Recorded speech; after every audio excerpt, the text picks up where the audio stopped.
Saudara-saudari, setiap tanggal 14 Februari, dunia memperingati Hari Valentine sebagai hari kasih sayang. Banyak orang mengekspresikan kasih melalui bunga, coklat, kartu ucapan, atau hadiah. Tidak sedikit pula yang mengaitkan hari ini dengan romantisme, hubungan pacaran, dan ekspresi cinta antar pasangan. Hari Valentine, kisah utamanya merujuk kepada Santo Valentinus, seorang martir abad ketiga yang dieksekusi Kaisar Claudius II karena diam-diam menikahkan pasangan muda di Roma. Tradisi Valentine ini berkembang menjadi perayaan kasih sayang romantis di abad pertengahan.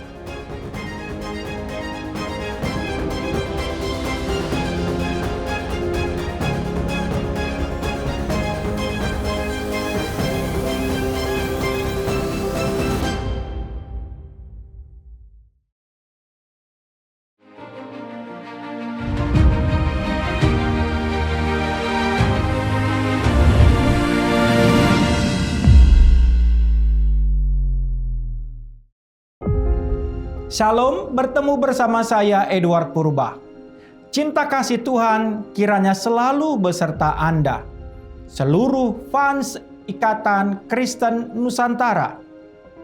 Saudara, sebenarnya hari ini saya bersuka cita karena saya mendapatkan coklat bungkus pink dari anak perempuan sulung saya, plus sebuah ciuman sayang anak kepada ayahnya. Legenda Santo Valentinus. Valentinus adalah imam yang melawan kebijakan Kaisar Claudius II yang melarang pernikahan agar prajurit tetap fokus. Valentinus tetap menikahkan pasangan secara rahasia sebelum akhirnya dipenjara dan dieksekusi pada 14 Februari 269 Masehi. Konon, saat dipenjara, Valentinus menjalin persahabatan atau ada yang mengatakan cinta dengan putri sipir yang sembuh dari kebutaan. Valentino atau Valentine mengirimkan surat perpisahan bertanda tangan dari Valentinmu kepada teman atau sahabatnya tadi. Atau dalam bahasa Inggris tertulis from your Valentine. Hal itu dia lakukan sebelum dia dieksekusi. Hal ini dianggap sebagai cinta romansa untuk zaman sekarang. Sebagian sejarawan mengaitkan Valentine dengan Lupercalia, festival Romawi kuno pertengahan Februari yang merayakan kesuburan. Paus Gelasius I konon mengubah perayaan pagan ini menjadi hari peringatan Santo Valentine. Kaitan dengan romansa. Penyair Geoffrey Chaucer 1382 dalam karyanya Parliament of Howls adalah sosok yang pertama kali menghubungkan Hari Santo Valentine dengan cinta romantis. Bertepatan dengan musim semi, di mana kala itu burung memilih pasangannya. Tradisi modern.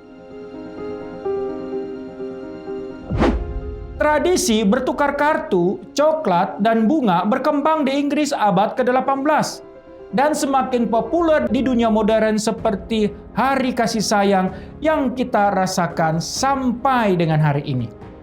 Dalam tradisi Kristen belakangan ini, Hari Valentine tidak sekadar perayaan romantisme, tetapi dapat dipahami melalui lensa teologi kasih.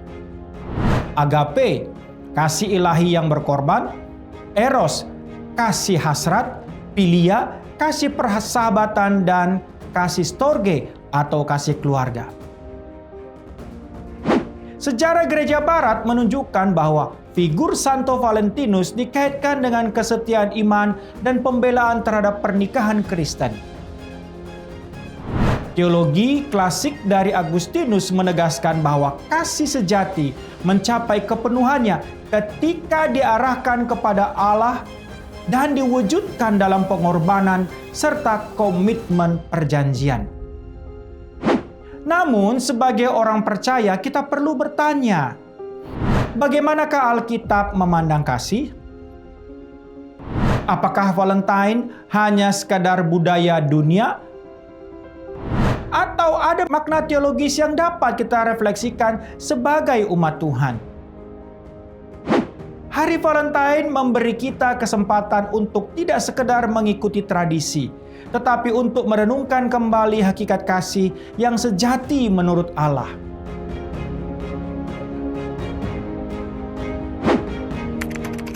Allah adalah sumber kasih. 1 Yohanes 4 ayat 8 berkata, "Barang siapa tidak mengasihi, ia tidak mengenal Allah, sebab Allah adalah kasih." Secara teologis, kasih bukan pertama-tama tindakan manusia, melainkan sifat Allah sendiri. Artinya, kasih tidak diciptakan oleh manusia. Kasih berasal dari Allah. Kasih dalam Alkitab menggunakan istilah agape, yaitu kasih yang rela berkorban tanpa syarat dan tidak egois.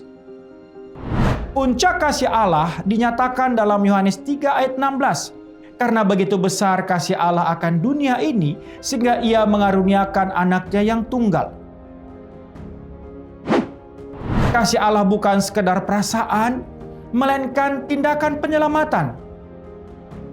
Ia mengasihi manusia yang berdosa dan terhilang, bahkan sebelum manusia mengasihi dia.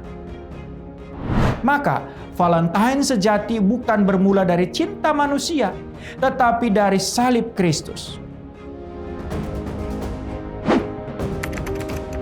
Kasih menurut Alkitab berbeda dari kasih dunia. Dunia sering sekali mendefinisikan kasih sebagai emosi, ketertarikan fisik, atau kepuasan pribadi. Jika perasaan hilang, maka kasih dianggap selesai. Tetapi Alkitab mengajarkan kasih yang berbeda. 1 Korintus 13 ayat 4-7. Kasih itu sabar, kasih itu murah hati, ia tidak cemburu, ia tidak memegahkan diri dan tidak sombong, dan seterusnya. Jadi kasih menurut Alkitab, sabar bukan tergesa-gesa, murah hati bukan menuntut, setia bukan sementara, membangun bukan merusak.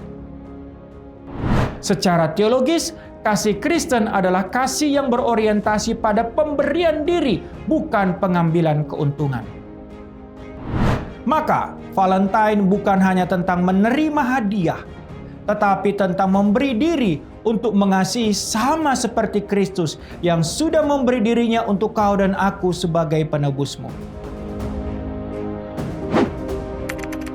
Kasih Kristus menjadi teladan relasi.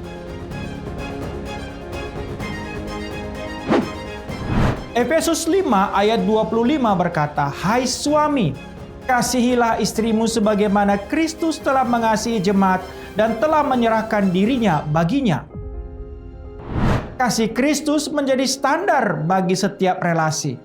Dalam keluarga, dalam persahabatan, pernikahan, dalam gereja. Kasih Kristus adalah kasih yang rela berkorban, memaafkan, dan memulihkan. Jadi jelas ya teologinya, yaitu relasi manusia yang sehat harus berakar pada relasi dengan Kristus. Tanpa Kristus, kasih mudah berubah menjadi nafsu. Dengan Kristus, kasih menjadi sarana pemulihan. Hari Valentine sebagai momentum refleksi rohani.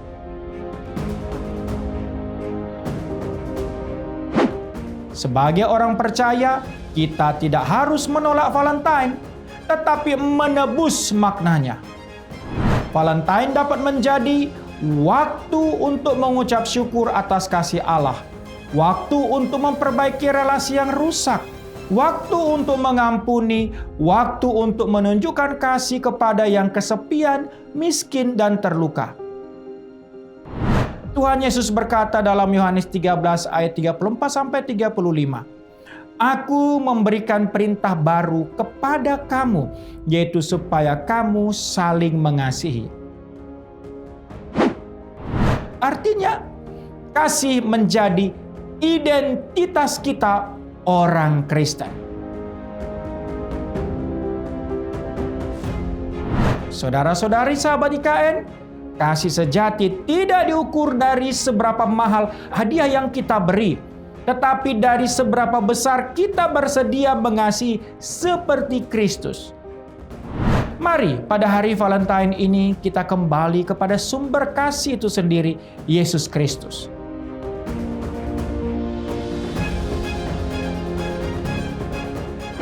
Biarlah kita memancarkan kasih yang mengampuni, melayani, mengorbankan diri, memuliakan Allah. Amin. Mari warnai dunia dengan pikiran Kristus.